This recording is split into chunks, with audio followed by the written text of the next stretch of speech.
नमस्कार। आज बात करते हैं छठ पूजा की। एक ऐसा पवित्र त्योहार जो श्रद्धा और प्रकृति से हमारे गहरे जुड़ाव का प्रतीक है। तो चलिए इसे समझते हैं। तो चलिए सबसे पहले इस त्योहार की सबसे हैरान कर देने वाली बात से शुरू करते हैं। सोचकर देखिए, पूरे 36 घंटे का व्रत, और वो भी निर्जला, मतलब बिना पानी की एक बूंद पिए। ये दिखाता है कि भक्तों की श्रद्धा और उनका विश्वास कितना अटूट होता है। तो सवाल उठता है कि आखिर ये छठ पूजा है क्या? देखिए, ये एक बहुत ही पवित्र हिंदू त्योहार है। मुख्य रूप से तो ये बिहार, उत्तर प्रदेश और झारखंड में मनाया जाता है, और वो भी बहुत धूमधाम से। ये पूजा समर्पित है सूर्यदेव को और छठी मैया को, जिन्हें षष्ठी देवी भी कहते हैं। चलिए इस त्योहार को थोड़ा और गहराई से समझते हैं। ज्यादातर लोग यही जानते हैं कि छठ दिवाली के बाद होता है, लेकिन असल में छठ पूजा साल में 2 बार होती है। एक तो है दिवाली के ठीक बाद वाला कार्तिक छठ, जो सबसे ज्यादा प्रसिद्ध है, और दूसरा है चैती छठ, जो मार्च अप्रैल के महीने में, मतलब चैत्र में होता है। अच्छा, अब सबसे बड़ा सवाल कि लोग इतना मुश्किल व्रत रखते क्यों हैं आखिर? मतलब इस जबरदस्त तपस्या के पीछे की वजह क्या है? चलिए इसी को समझते हैं। तो देखिए, इस व्रत के पीछे ना बहुत गहरी वजह जुड़ी हुई है। लोग इसे अपने परिवार की खुशी और शांति के लिए करते हैं। कई लोग संतान पाने के लिए या फिर अपने बच्चों की लंबी उम्र के लिए ये व्रत रखते हैं। और हाँ, अपनी कोई खास मनोकामना पूरी करने के लिए या फिर अपने शरीर और मन को शुद्ध करने के लिए भी ये पूजा की जाती है। अब जैसा कि हमारे हर त्योहार के साथ होता है, छठ पूजा की जड़ें भी हमारी पौराणिक कथाओं में बहुत गहरी हैं।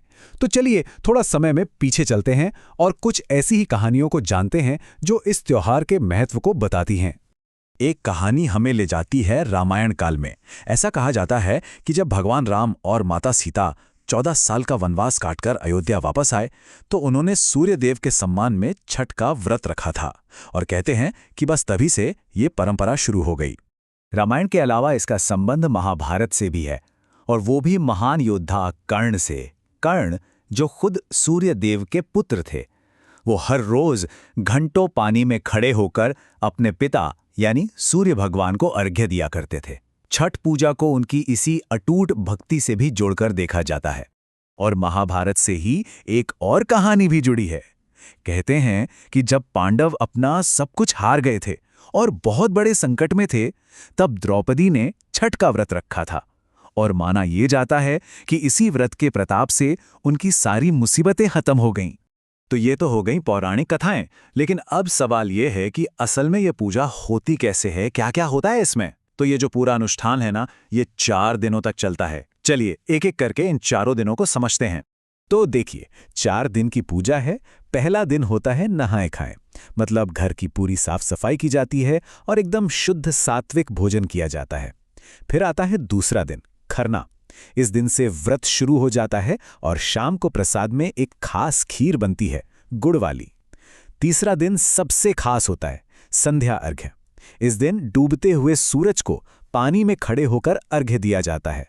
और फिर चौथे और आखिरी दिन उषा अर्घ्य पर उगते हुए सूरज को अर्घ्य देकर इस महाव्रत को पूरा किया जाता है।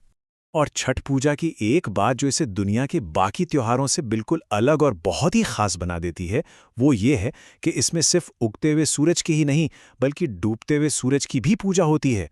मतलब संध्या अर्घ्य और उषा अर्घ्य दोनों, ये एक तरह से जीवन के पूरे चक्र को, उसके उतार और चढ़ाव दोनों को सम्मान देने जैसा है। कितनी खूबसूरत बात है ना?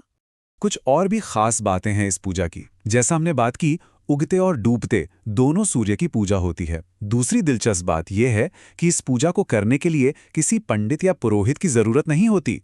व्रती खुद ही सब कुछ करते हैं। और तीसरी सबसे जरूरी बात, इसमें साफ सफाई और पवित्रता पर बहुत ही ज्यादा जोर दिया जाता है। तो हमने इतने सारे रीति रिवाज और कहानियों की बात की, पर इन सबके पीछे का असली मतलब क्या है?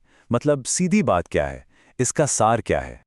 देखिए, अगर इस पूरे त्योहार का सार एक लाइन में समझना हो तो वो ये है कि छठ पूजा असल में प्रकृति को, नेचर को थैंक यू कहने का त्योहार है। उस सूरज को धन्यवाद देने का त्योहार है जो हमें रोशनी देता है, ऊर्जा देता है, और सबसे बड़ी बात, हमें जीवन देता है। तो ये त्योहार हमें प्रकृति के प्रति शुक्रगुजार होना सिखाता है। और यहीं तो एक सवाल मन में आता है कि हम सब अपनी रोज की जिंदगी में प्रकृति का शुक्रिया कैसे अदा कर सकते हैं। इस पर जरूर सोचिएगा।